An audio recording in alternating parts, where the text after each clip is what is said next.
There's a genuine conflict of interest when you're trying to produce a lasting ceasefire in Gaza, when you're trying to come up with an actual end to the war in Ukraine. Trump rarely, if ever, addresses the soaring civilian death toll among Palestinians in Gaza.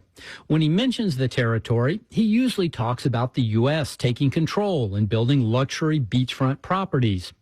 Stephen Cook at the Council on Foreign Relations says successive U.S. presidents, Democratic and Republican, have tried to refashion the Middle East as a more peaceful, democratic region and largely failed. Trump shows no real interest in such lofty goals. The president essentially dispensed with the kind of overambition that has marked American foreign policy in the Middle East.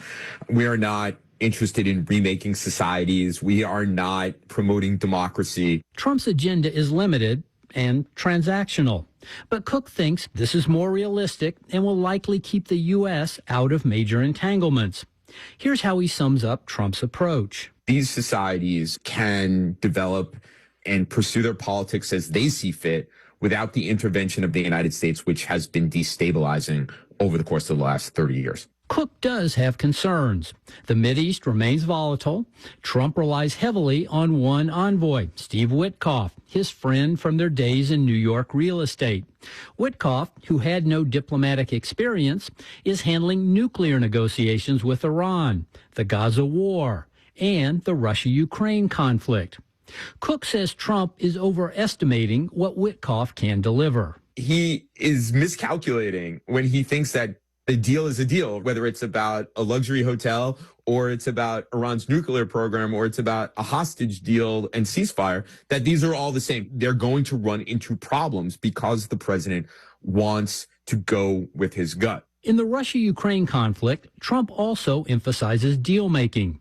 He pressed for a minerals agreement with Ukraine, and it was recently signed. Jeffrey Pyatt, a former U.S. ambassador to Ukraine, supports the agreement. He worked on a similar effort when he was the ambassador there a decade ago.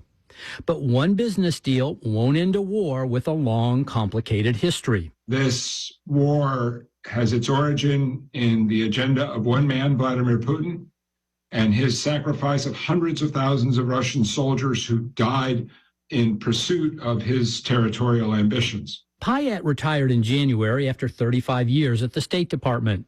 He fears the U.S. is shortchanging its own diplomatic clout, particularly with Russia. European leaders are talking about ramping up sanctions on Russia, while Trump has been speculating about future trade deals with Moscow. European leaders have clearly signaled that as long as Putin continues to ignore calls for a ceasefire, they are prepared to raise the cost. The Trump administration does not appear willing to do the same, at least up until now. In recent days, Trump criticized intensive Russian airstrikes, called Putin crazy, and threatened more sanctions. But he hasn't taken any action. Stephen Walt says Trump should be skeptical of U.S. adventures abroad. But there's also a risk of abandoning hotspots where the U.S. could play a key role. I fear that on all of these places where there's a serious conflict of interest, something that's hard to resolve, the United States is likely to be absent without leave. Diplomacy, like business deals, has its own costs and benefits. Greg Myrie, NPR News, Washington. And Asuhala, today on our podcast, Here and Now Anytime, we're going to hear more of your interview with Badr Khan Suri. That's right, Robin. And Suri is a researcher at Georgetown University over here in Washington, D.C. He was picked up off the street near his house in March, detained in various immigration facilities for roughly 2 months before a judge recently ordered his release. And Robin, he sat down with me over at Georgetown's campus and spoke with me about the fear and uncertainty he has felt, as just being one of a number of international scholars and students tangled up in the Trump administration's crackdown on college campuses. Yeah, much longer conversation on our podcast, Here and Now Anytime, wherever you listen. And a chance for me to say it's been a pleasure to have you here. A real treat. Thank you. I'm Robin Young. And I'm Asma Khalid. It's Here and Now. Funding for Here and Now comes from the listeners of WBUR Boston and your NPR station, and from Road Scholar, celebrating 50 years of transformative learning adventures for adults in over 100 countries. Learn more at roadscholar.org/explore. Thank you for listening to Here and Now on Radio IQ, a show that reflects the fluid world of news as it's happening throughout the day. If you count on shows like this to keep you informed, please consider making a donation to this public, nonprofit radio station. It's easy. Go to our website, radioiq.org, and click the donate button. We're trying to reach our annual goals by June 30th, so we can continue bringing the shows you enjoy without asking for a subscription or navigating a paywall. Thanks in advance for your support of Radio IQ. Musk has long been known for grandiose statements and a mercurial personality. But what we found was that contrary to his claims that he is simply an occasional drug user, that he is, in fact, a much more intense consumer of drugs. I'm Michael Barbaro. That's Today on the Daily from the New York Times. Weekdays at 6:30 on Radio IQ. You're listening to Radio IQ on WVTF Roanoke, WRIQ Charles City Richmond, WVTU Charlottesville, WVTW Charlottesville, WVTR Marion, WISC FM Wise, WQIQ Spotsylvania, WIUR Lexington, WEHC Emory, HD3 of WURV Richmond, and on 92.5 Richmond and 94.9 Fredericksburg.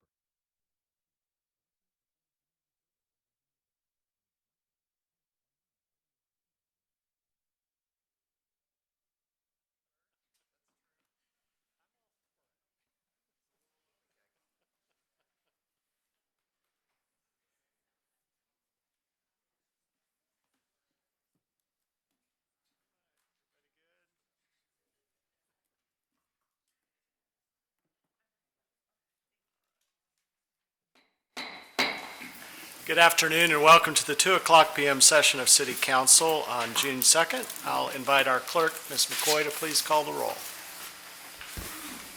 Ms. Powers? Here. Mr. Hagan? Here. Ms. Sanchez-Jones? Here. Vice Mayor McGuire? Here. Mr. Nash? Here. Mr. Volleson is absent today, and Mayor Cobb. Here, and a quorum is present. In a moment, I'm going to invite Reverend Susan Bentley, chaplain at Roanoke, Curley and Roanoke Memorial Hospital, to share our invocation, and then I'll lead the Pledge of Allegiance.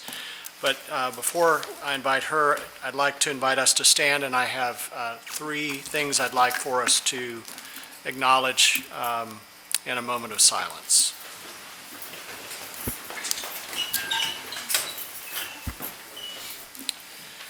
So as we pause for a moment of silence, I'd like to take a moment to acknowledge the memory of Brian Wishneff, former member of City Council from 2004 to 2008, and prior to that, a member of the school board, who passed away on May 24th, 2025.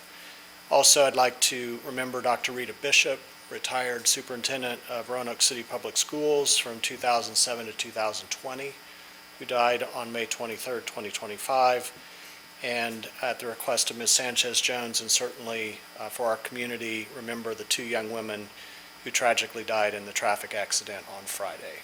So if we can just pause for a moment of silence, please.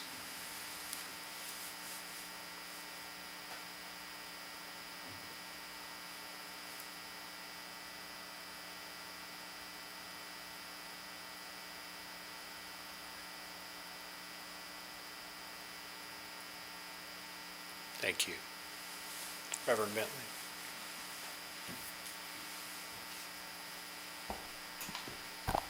Let us pray. Gracious God, you've given us a vision of your holy city to be our guide in leadership. Behold and visit, we pray, the cities of this earth, especially Roanoke and their city council members and all the citizens. Renew the ties of mutual regard which form our civic life. Empower City Council to be honest and able leaders.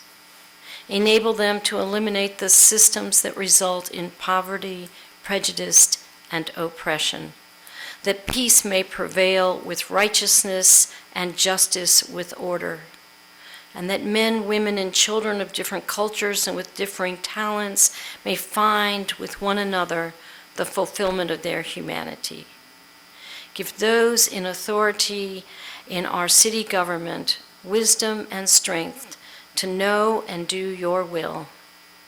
Fill them with the love of truth, morality, and compassion, and make them ever mindful of their calling to serve the people of this city for the greatest good of all.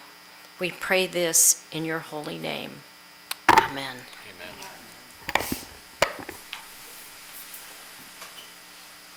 I pledge allegiance to the flag of the United States of America and to the republic for which it stands, one nation, under God, indivisible, with liberty and justice for all.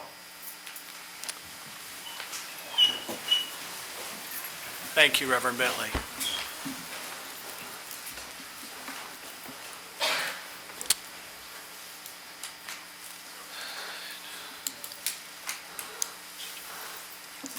I'm going to ask Vice Mayor McGuire if he would certify our closed meeting. Please. I move, with respect to any closed meeting just concluded, that each member of City Council in attendance certify to the best of his or her knowledge that only public business matters lawfully exempted from open meeting requirements under the Virginia Freedom of Information Act, and only such public business matters as were identified in any motion by which any closed meeting was convened, were heard, discussed, or considered by the members of council in attendance. Thank you. Do I have a second? Second. Thank you, Mr. Nash. Madam Clerk, will you please call the roll? Ms. Powers? Here.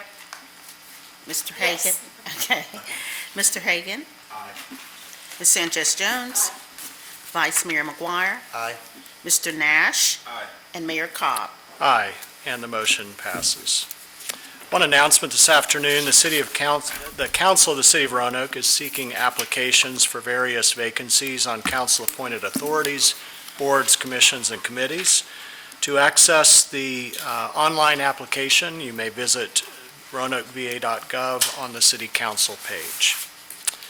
We move now to our presentations and acknowledgments, and we'll begin with our council shout-outs of things that we want to celebrate or acknowledge in the city. And I will start this time with Mr. Hagan. All right, so this weekend was the St. Elias Lebanon Festival. Shout out to them. They're absolutely amazing, and I'm pretty sure I ate my weight in Kid B. So, thank you. My shout out goes to our first responder that attended that tragic accident on Cove Road. Thank you. Thank you, Ms. Sanchez-Jones. Vice Mayor. Thank you, Mayor. I want to give a shout out to all of the teachers and the administrators and the parents and everyone getting ready for the last week of school. Good luck. Buckle down. You're almost there. And I'm just really proud of everyone that has contributed to another really great school year across Roanoke City. So I just want to give a shout out to everyone working in our schools. Thank you. Mr. Nash. I guess my shout out is not really a shout out. I want to just take a moment to really make a plea here. In our city recently, we've had a lot of fatalities associated with drunk driving. A lot. And one of the young ladies that lost her life Friday night was the niece of one of my best friends since 6th grade. And I was at the visual with her family yesterday on Cove. And so everyone knows the dangers of drunk driving. There's been billions of dollars spent on national, local campaigns telling you not to do it. My only cherry on top is, remember, we don't live in an isolated world. Our actions, our decisions affects other people's lives.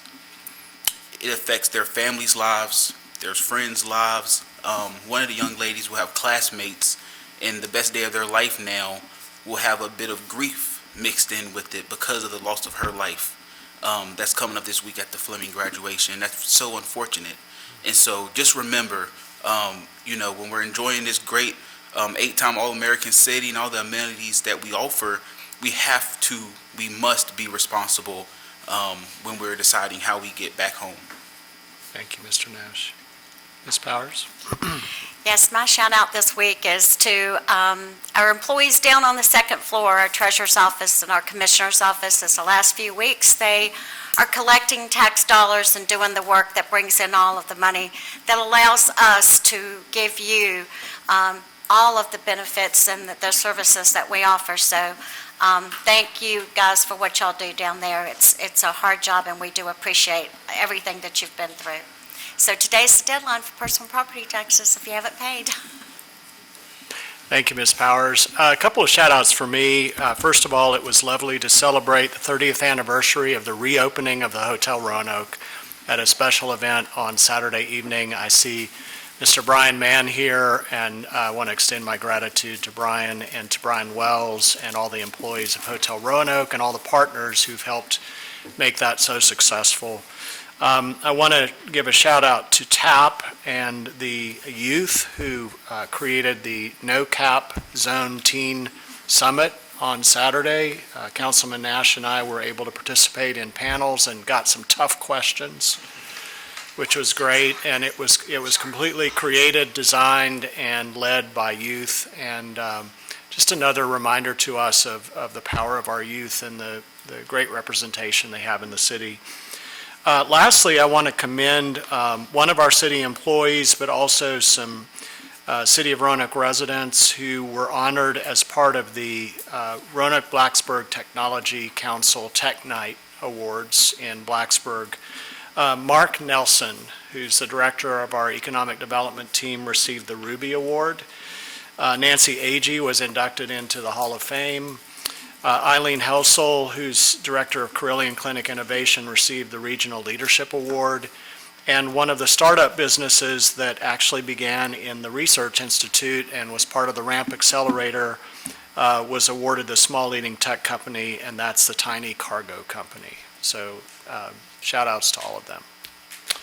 All right, now I'm going to invite Vice Mayor McGuire to head down to the podium, and he's going to share a proclamation with us celebrating Pride Month. And I'll ask, I believe Marissa Yee is here from the Roanoke Diversity Center, if she'll come and meet him at the podium. Thank you. Welcome. Hello. Marissa, welcome. Thank you, Terry. Thank you for being here. Thank you all.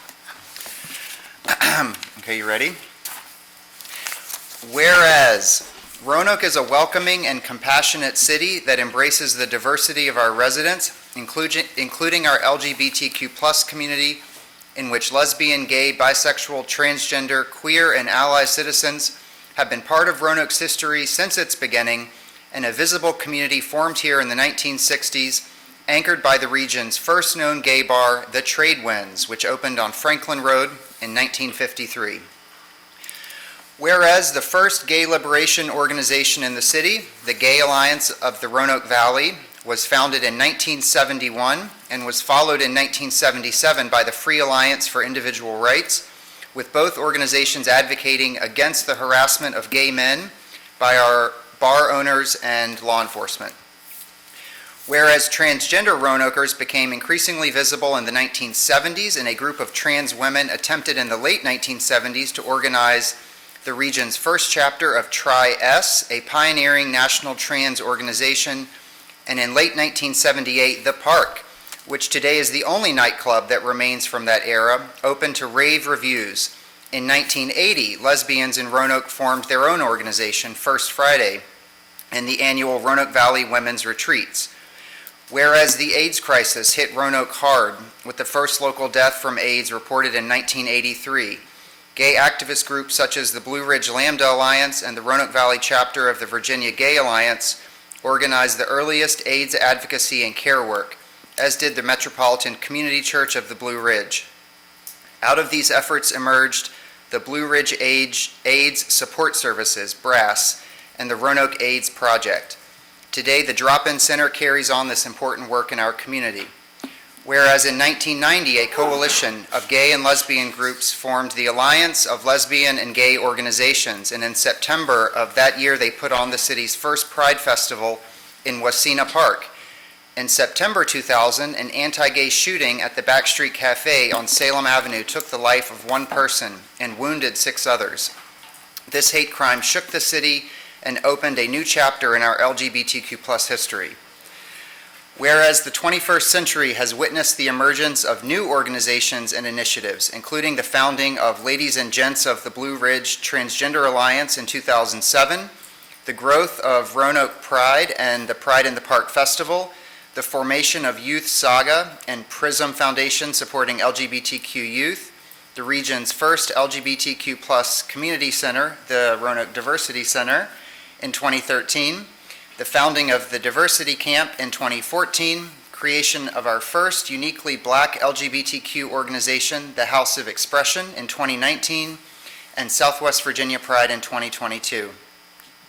Whereas Roanoke is a place where the LGBTQ plus community can live, love, work, and play, now, therefore, I, Stephen Terry McGuire, Vice Mayor of the City of Roanoke, Virginia, on behalf of Joseph L. Cobb, Mayor, do hereby proclaim June 2025 throughout this great 8-time All-America City as Pride Month, given under our hands and the seal of the City of Roanoke this second day of June in the year 2025.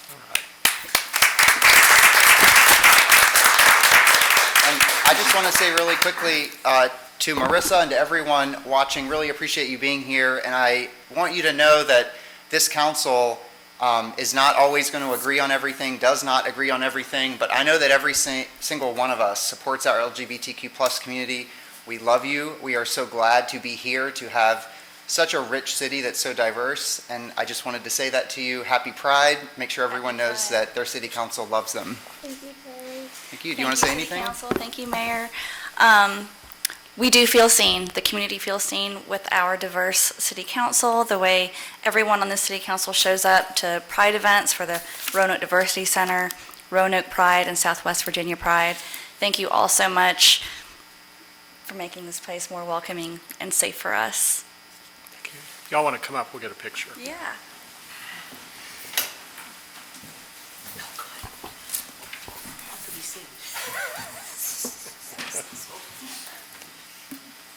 Mayor Cobb, a little bit this way. Thank you. All right. 1, 2, 3. Thank you. Thank you. Thank you, Vice Mayor and Marissa.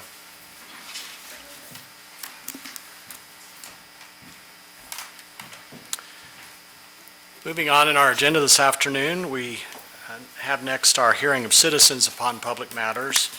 We set this time aside as a priority for citizens to be heard. All matters will be referred to the city manager for response, recommendation, or report back to council as she may deem appropriate. So, Madam Clerk, do we have speakers signed up to share today? We do. We have 2 speakers. Okay. I'll call both names. Brian McConnell, followed by Betty Davis.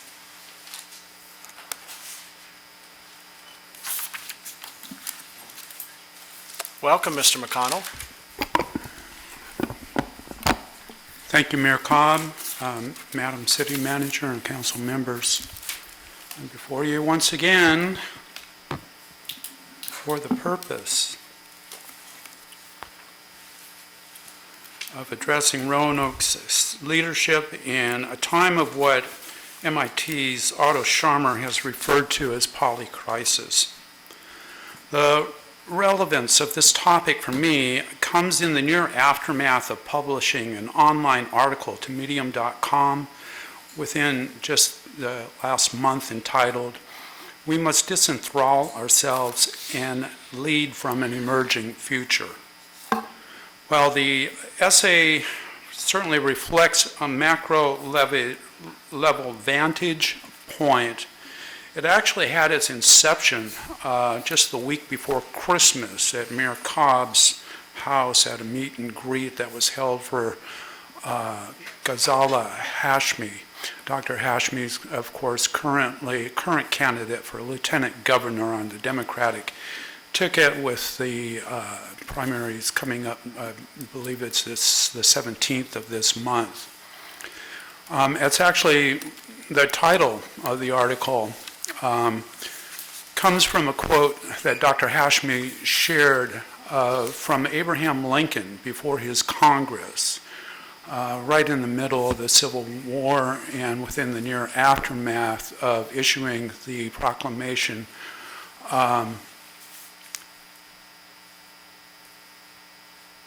I've looked at the history, and the history of leadership at that point with respect to our country I believe is unprecedented within the last 150 years or longer. So it's had quite an impact on me in our current shared situation. Party affiliations aside, but coming to a place of who are we as human beings and what are we about? What are we doing? What are we doing? Roanoke, in recent years has been a wrestling match with regard to its leadership, to its management in areas that are particularly of concern for me: education, learning, mental health.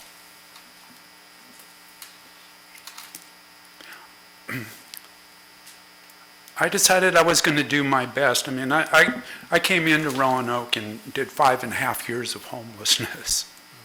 4 years at the rescue mission, a year and a half at the Salvation Army Reggio Lodge. I got a grounding, I got a foundation to work from. I found a voice. I work in a network of just astounding people.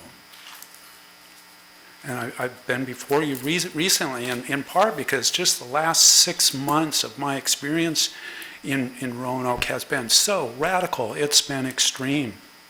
And it predates what perhaps the majority of the members on this council know really anything about, other than I produced a 5-minute video back in August because I was on the brink of being evicted without grounds from my dwelling, my building that I'd been in for 10 years to that point. Just because that's kind of the nature of what's going on on the ground, how it's working, how people survive, people's lives, how they're being upturned, and what people do about that. What we do about it. I'm glad I get the opportunity just to kind of come before you occasionally, share my heart, share what's foremost kind of on my mind, and just a little tidbit of what I do along the way of work and where I find my purpose and my meaning. Thanks. Thank you, Mr. McConnell.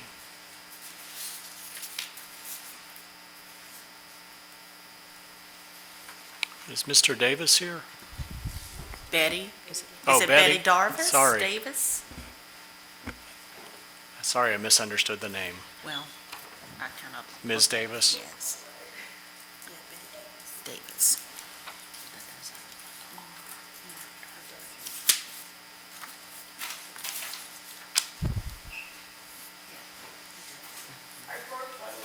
Oh, bless your soul.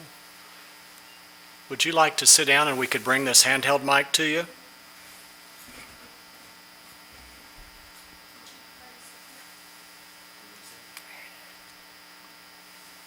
Welcome, Ms. Davis. Thank you so much for letting me speak. I came down to pay my personal property tax. Actually, I came down to protest that, and as I do every year. And they said they were having a council meeting, and I thought, what a better way to express my views than at this meeting. So I have a 2014 Toyota, and my taxes on that last year was $174. This year it was $154, and I did pay my taxes. Last year, and as every year, I ask, what was the formula that they used to calculate the taxes? And since my car is getting a little older like I am, when would the taxes go down? I don't understand that, and I was told by an employee that you can't fight City Hall. I don't believe that. And I may not change anything, but at least my views are out there, as I think a lot of other people's. I just don't understand the calculation of how you come up with that. I mean, my car is what, almost 14 years old? Will it change in my lifetime? I hope so. So that's my views on that. And will it change anything? Probably not. But at least I got a chance to say something, and thank you for allowing me to speak.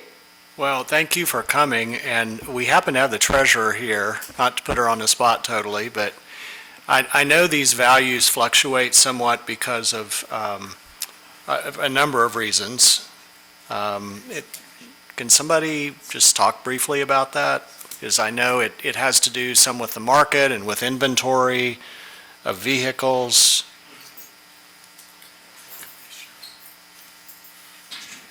It's a great question on a nearly 12-year-old vehicle, so. Yes, so I will speak to that, ma'am. I can't completely answer your question because I'm the treasurer and we just collect. Are you speaking to me? Yeah. So we collect the funds in the treasurer's office. Can I do this? Yeah, sure. But the value is based on NADA value. So we get them from the state. It's a federal agency, and that's how your value is calculated. It should depreciate every year. It should be, yes, every year. Well, it depends on whether the value itself goes down, but generally, yes, the value should go down. And the Commissioner of the Revenue is the better person to answer this question. But just as an overview, it should each year decrease somewhat.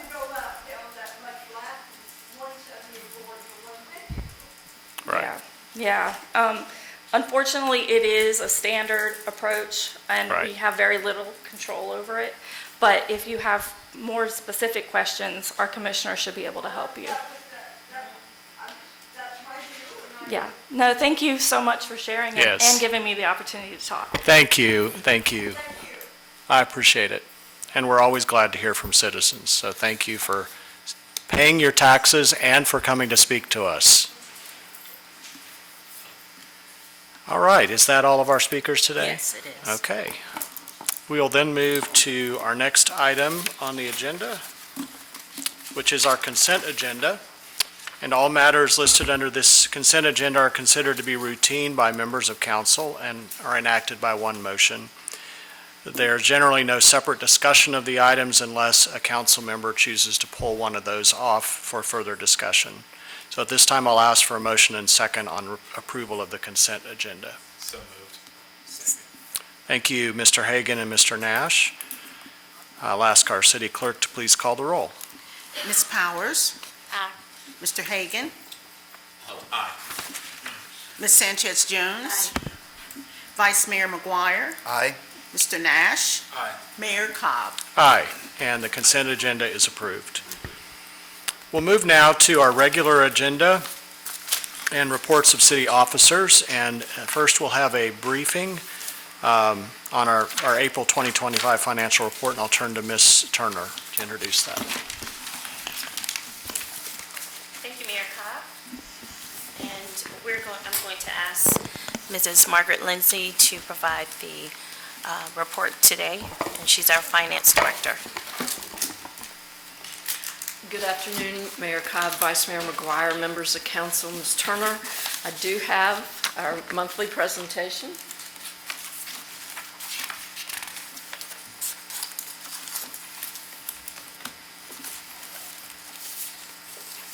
Here we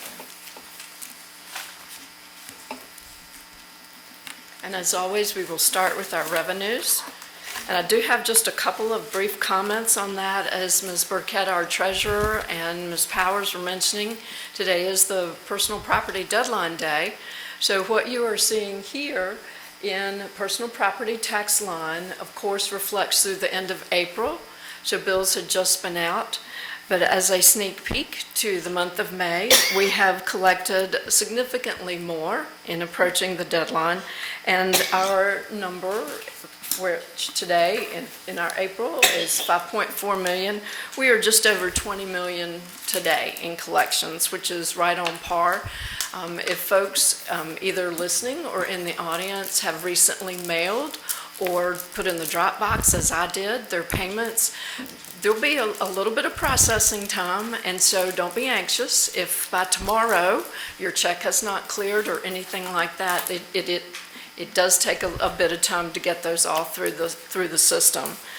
I wanted to point that, and then I also wanted to point out that where it may seem like our penalties and interest are dragging a little bit, again, a goodly number of dollars come in through the personal property with that, and then also on down the row there, the motor vehicle license is attached to personal property.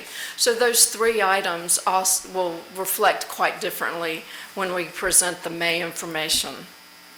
The last item on this page, I did want to comment, communications tax has been a bit of a bugaboo for years in that the underlying parts that are taxed that fund that have been, I won't say really declining, but as new technologies come forth and they are not attached to this tax, whereas I have not had a landline in my home, but that is part of the underlying tax base for this.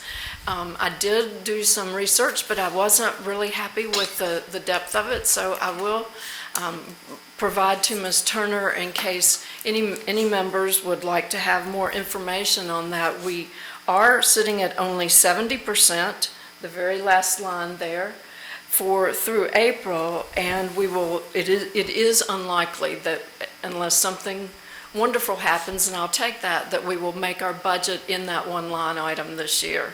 This is nothing new. We will certainly monitor for 26, and when we start working on our 27 budget, I'm very hopeful the General Assembly, who have very gently touched on whether that tax base needs to be reviewed, I hope they will give that a little more consideration. Nothing real special in our non-tax line items. Our revenue from use of money and property, which is for the most part our interest income, continues to be very favorable for the city, and I'm very appreciative of that.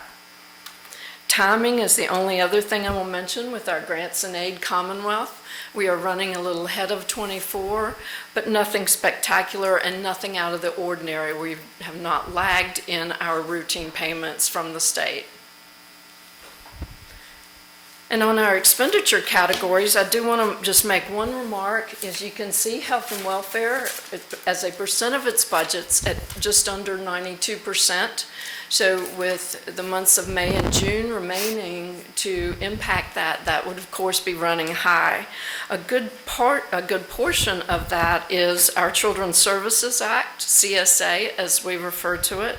And we did just receive within the last couple of weeks approval from the state for additional award of funds. So that will be coming to you on the June 16th council meeting in the evening for consideration to approve that additional award. We certainly have expenditures to go along with the funds that the state has chosen to provide. And I think that's all really on expenditures. Again, nothing out of the ordinary. I did want to remark on health and welfare. And Ms. Powers, you had mentioned previously sales tax, overtime, and temporary wages. So each month I'm just going to run as of the date I'm putting the PowerPoint together, so it will be most current by department.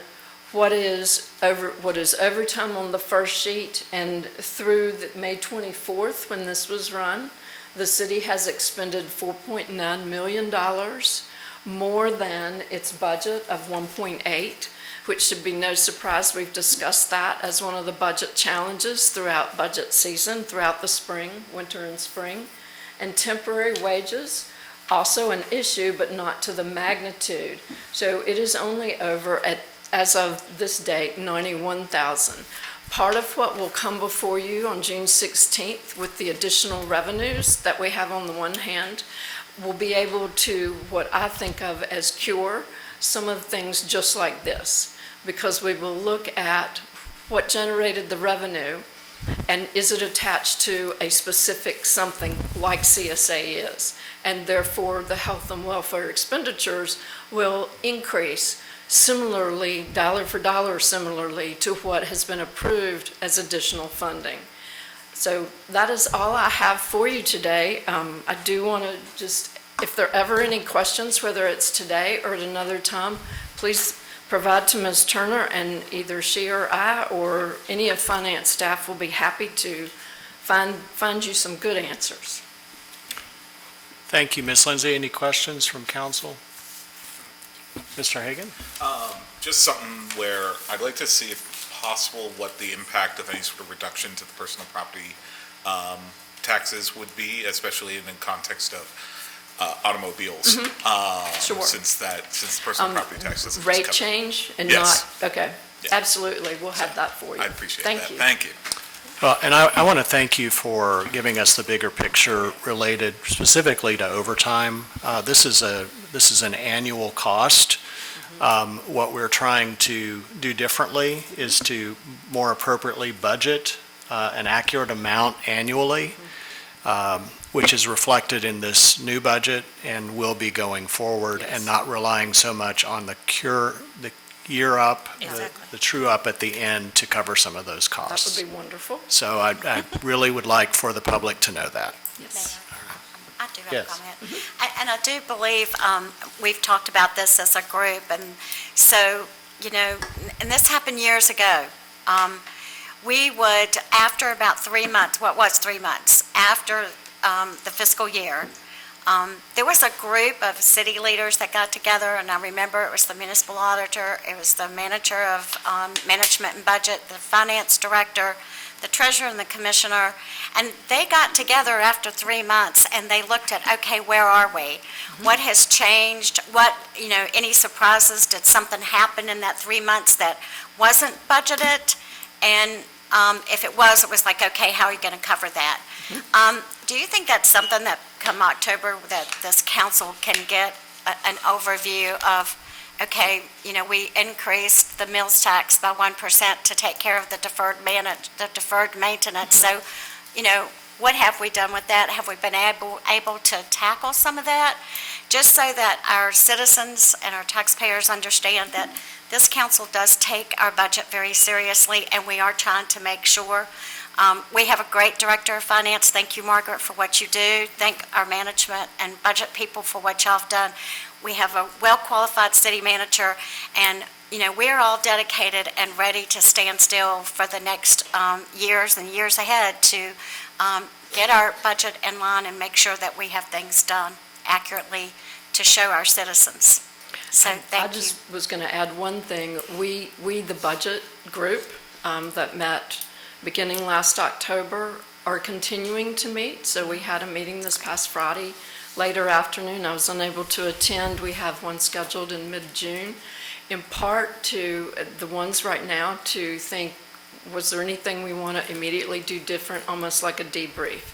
But then those meetings will continue. I defer to, of course, Ms. Turner on timing and frequency. Those will continue throughout the year, not just to position ourselves for fiscal 27, but what's going on in fiscal 26, very much along those lines. And as related to the meals tax increase, the 0.5% that will live in the general fund to help with things such as overtime will be reflected in just like what you saw.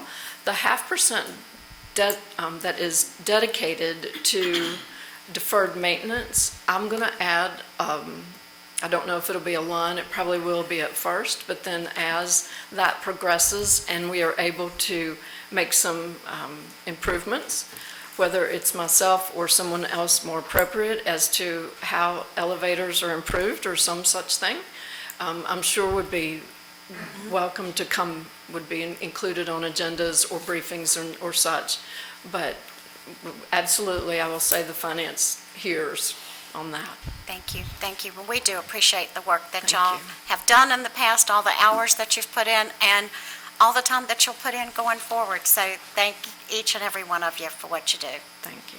Thank you, Ms. Powers. And Mr. Mayor? Yes, Ms. Turner. I also wanted to add, if you remember, we're also going to have a very early budget work session with you all as well, to kind of give you an overview of kind of, what our projections, what we think our projections are, but more importantly, to get some direction from you all in terms of some things that you'd like to see in the budget as well.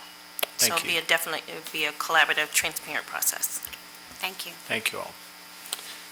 All right, we'll move on now to items recommended for action. Item A is the acceptance and appropriation of Virginia Department of Environmental Quality Stormwater Local Assistance Funds for stormwater improvements on the West Fork of Carvin's Stream. We have one measure and ordinance, and I will ask for a motion and second. Move the ordinance. Second. Thank you, Mr. Hagan and Ms. Powers. Madam Clerk, would you please read the title paragraph? An ordinance authorizing the acceptance of the Virginia Department of Environmental Quality Stormwater Local Assistance Funds grant from the Virginia Department of Environmental Quality for stormwater improvements on the West Fork of Carvin's Stream Restoration Project made to the city, authorizing the city manager or designee to execute any documents necessary to accept such grant, appropriating 2024-2025 grant funds as detailed more fully infra, and dispensing with the second reading of this ordinance by title. Thank you. Any discussion from council? All right, Madam Clerk, will you please call the roll? Ms. Powers? Aye. Mr. Hagan? Aye. Ms. Sanchez Jones? Vice Mayor McGuire? Aye. Mr. Nash? Aye. Mayor Cobb? Aye, and the ordinance is adopted. Item B is the approval of the Mill Mountain Trail name proposal. We have one measure, a resolution. I'll ask for a motion and second. Move the resolution. Second. Thank you, Mr. Hagan and Ms. Sanchez Jones. I'll ask our city clerk to please read the title paragraph. A resolution authorizing the naming of the new Mill Mountain Trails by the Parks Foundation as follows: Corridor 5, Turnpike; Corridor 7A, 611; Corridor 7B, Happy Camper; Corridor C, Stoke City; Corridor 7D, Bloodroot Corridor, Bloodroot; Corridor 8, John Peak Pass, and authorizing the city manager or designee to take such further actions as necessary. Thank you. Any discussion from council? Mr. McGuire. I just want to say thank you to the Parks Foundation and everyone that has put time into this. I think it's really great to see more trails opening up and greater access on Mill Mountain. So I just want to say I really appreciate the work and the time put into it. So thank you. Yeah, I would echo that. That work is currently underway, and appreciate the significant amount of money that's been raised by the Parks Foundation and citizens to make this possible. All right, Madam Clerk, I'll ask you to please call the roll. Ms. Powers? Aye. Mr. Hagan? Aye. Ms. Sanchez Jones? Vice Mayor McGuire? Aye. Mr. Nash? Aye. And Mayor Cobb? Aye, and the resolution is adopted. Item C is the execution of the mutual aid agreement for fire and EMS services with the County of Roanoke. There is one measure, an ordinance, and I'll ask for a motion and second, please. Second. Thank you, Mr. Nash and Ms. Powers. I'll ask our city clerk to please read the title paragraph. A resolution authorizing the city manager or designee to enter into the agreement to provide fire and emergency medical services mutual aid between the city of Roanoke and the county of Roanoke. Thank you. Any discussion by members of council? All right, Madam Clerk, will you please call the roll? Ms. Powers? Aye. Mr. Hagan? Aye. Ms. Sanchez Jones? Aye. Vice Mayor McGuire? Aye. Mr. Nash? Aye. Mayor Cobb? Aye, and the ordinance is adopted. Item D is an amendment to the fiscal year 2026 fee compendium. There is one measure and ordinance, and I'll invite a motion and second.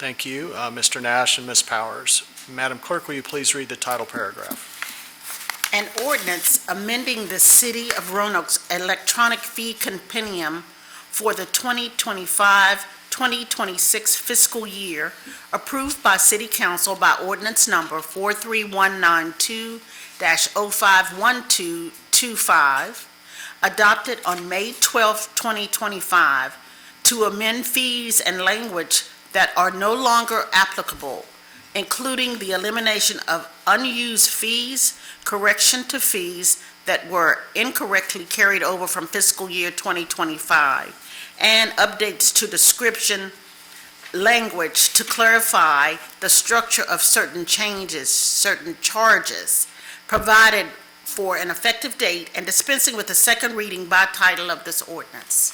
Thank you, Madam Clerk. Ms. Turner, is there anything you'd like to add to this? Yes, I would like for our interim budget manager, Mr. Kasecki, just to give an overview of the changes on this particular Thank you. item. Welcome, Mr. Kasecki. Thank you, Ms. Turner. Good afternoon, Mayor, Vice Mayor, and members of City Council. So the changes that you have in front of you are primarily just a new initiative that we've started this year to ensure that we do not carry over fees that are unused and clarify some gray areas in description. So we have all the managers here and the directors involved in these changes.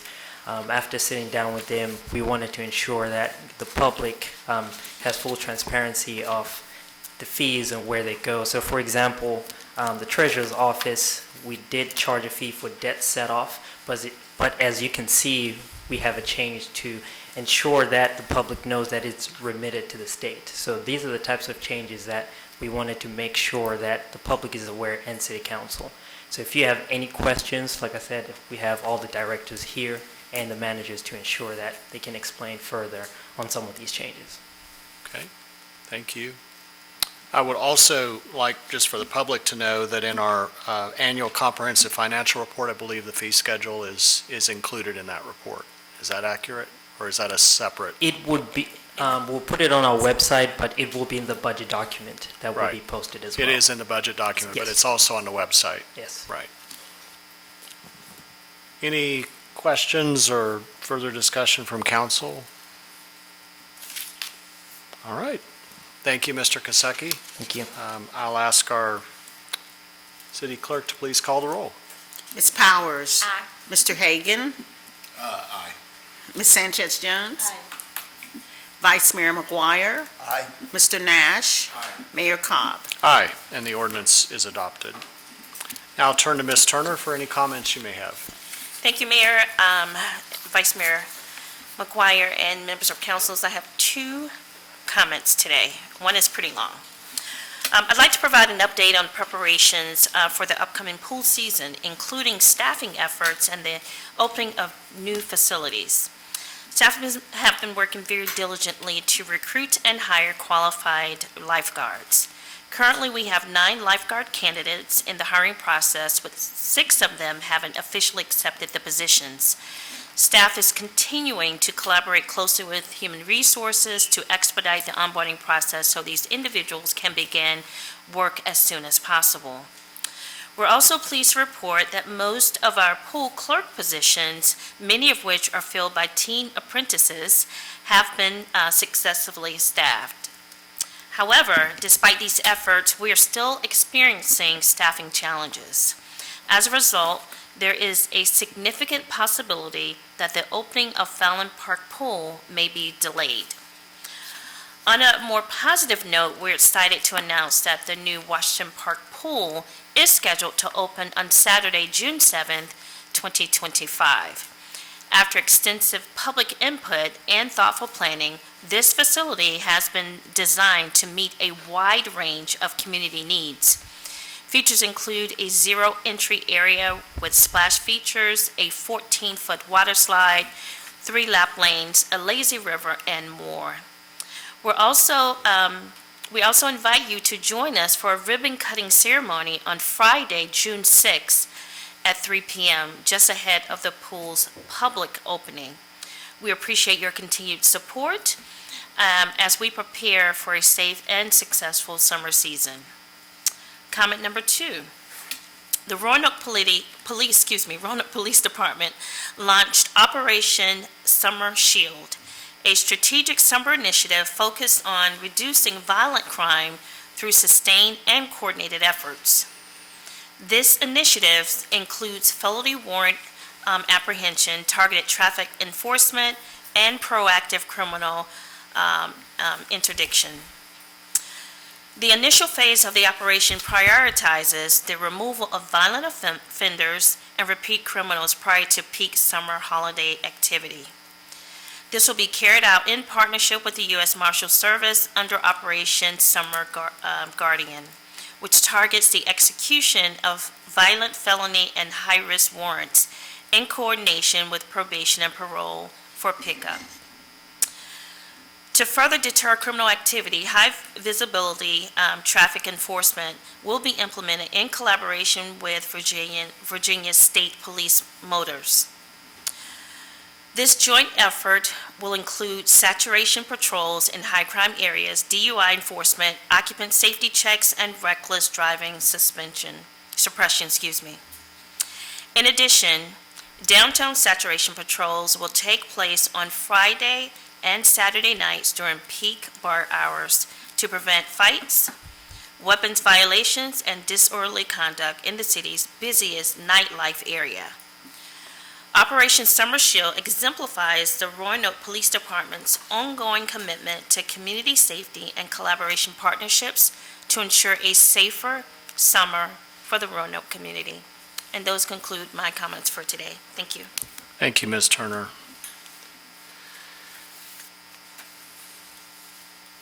We'll move on now to item 2 under our regular agenda, and that's reports of officers, city officers. Our city attorney brings before us an amendment of the City Code, Chapter 14.1, Solid Waste Management, Article 1 in general, Section 14.1-1, definitions. And there's one measure and ordinance, and I'll ask for a motion and second.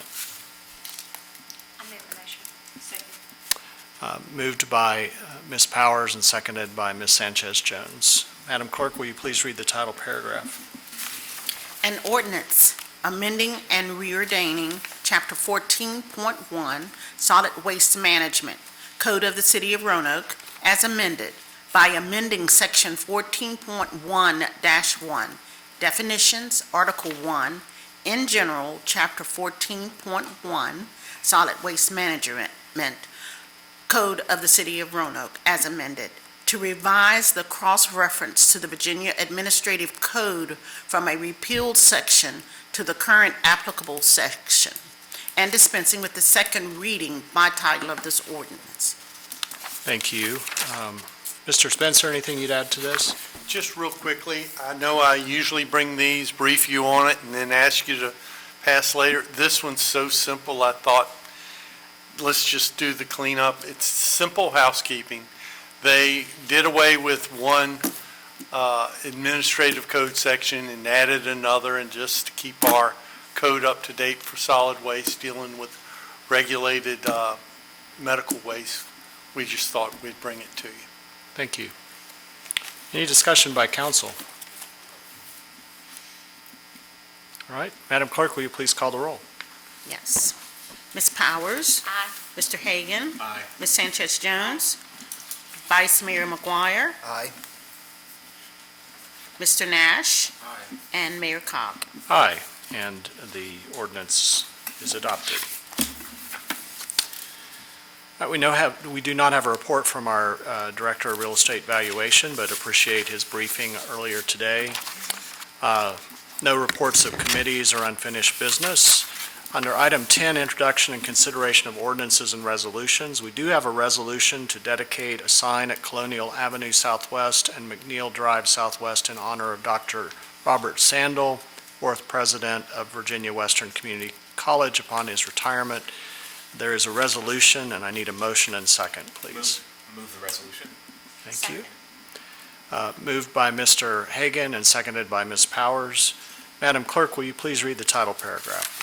A resolution dedicating a sign at Colonial Avenue Southwest and McNeil Drive Southwest in honor of Dr. Robert H. Sandel, for the fourth president of Virginia Western Community College, who will be retiring after 24 years of service. Thank you. Any discussion by council? Anything you'd add, Ms. Turner? Now, this is our first council member initiative. At the last meeting, council gave me consensus to go back, work with staff, and we're now bringing it back with a resolution, and we've identified funds in order to be able to make this happen, so we're excited. Thank you. Right, Madam Clerk, will you please call the roll? I will. Ms. Powers? Aye. Mr. Hagan? Aye. Ms. Sanchez Jones? Vice Mayor McGuire? Aye. Mr. Nash? And Mayor Cobb. Aye, and the resolution passes. Thank you. Item number 11, motions and miscellaneous business. Presenting today another council member initiative entitled the Mayor's Hope and Home Task Force. This is an opportunity to work alongside our homeless service providers in the community, but to bring together different sectors and representatives of our community, including education, businesses, neighbors, to take a comprehensive, actionable, and measurable look at building a strategic plan to guide our city and its city administration in addressing homelessness so that we truly have a comprehensive effort. Council has had a chance to review this, and I believe we have some consensus to move forward with this and ask the city manager and city administration to help us work out some of the details to put this in place. But Ms. Turner, would you like to add anything to it? No, we'll take the council member initiative. We will work on a plan and bring that back to you. Ms. O'Brien, Deputy City Manager O'Brien, will be taking the lead on this. So we hope to bring it back to you, if not the next meeting, certainly the one after that one. Yeah, and I want to reiterate, this is not to replace the work that our Blue Ridge Continuum of Care or Blue Ridge Interagency Council on Homelessness and all of our service providers are currently doing. It's essentially to add additional community support, additional community voices to better understand the challenges that we're facing related to homelessness. Also, as we're trying to increase opportunities for housing with a range of affordability throughout the city. All right, thank you. Any comments by council? I'd just like to thank you, Mayor, for taking this on and bringing this to our attention, because I think it's a great program, and I look forward to what the city staff can bring back to us. Thank you. All right. Then we will move to item 2, which is the vacancies on certain authorities, boards, commissions, and committees. And Vice Mayor McGuire is going to read our appointments. Once he is finished with those and we're asked to vote, we can respond with all nominees, please. Vice Mayor. Thank you, Mayor. Okay, putting forward Nicole Dempa to the City Planning Commission for the unexpired term of office for Kevin Berry ending December 31st, 2026. Angela Vernon to the Defined Contribution Board, reappointing her to that. Tanya Catron, also being reappointed to the Defined Contribution Board, and Ms. Catron will need a residency waiver. Jane Coulter to the Mill Mountain Advisory Board to fill a 3-year term of office being opened by the departure of Whitney Feldman. Brian Hainsworth to the Personnel and Employment Practices Commission to fill a 3-year term of office. He's seeking reappointment. Gloria Manns, also to the Personnel and Employment Practices Commission for a 3-year term, also being reappointed. Carla Terry, also to that same board, Personnel and Employment Practices Commission for a 3-year term. She's also seeking reappointment. John Cornthwaite to the Roanoke Arts Commission to fill a 3-year term. He is seeking reappointment. Becky Carr, also to the Roanoke Arts Commission, seeking reappointment for a 3-year term. And Charlene Graves is seeking reappointment also to the Roanoke Arts Commission. Ms. Graves will need a residency waiver. Donna Davis, also to the Roanoke Arts Commission, seeking reappointment for a 3-year term. Amia Matthews, also to the Roanoke Arts Commission for a 3-year term to to fill the opening created by Laura Woodson. Claire Callahan to the Roanoke Public Library Board for a 3-year term. She's seeking reappointment. And Dominic Harden to the Roanoke Valley Greenway Commission to fill a 3-year term, opening up because of the departure of Mr. Hackworth. I think that's everything. All right, thank you, Vice Mayor. All right. Ms. McCoy, Yes, sir. we're ready for the roll call. All right. Ms. Powers, All nominees. Mr. Hagan, All nominees. Ms. Sanchez Jones, All nominees. Vice Mayor McGuire, All nominees. Mr. Nash, All nominees. and Mayor Cobb. All nominees. And there being no further business to come before this council today, this meeting is adjourned.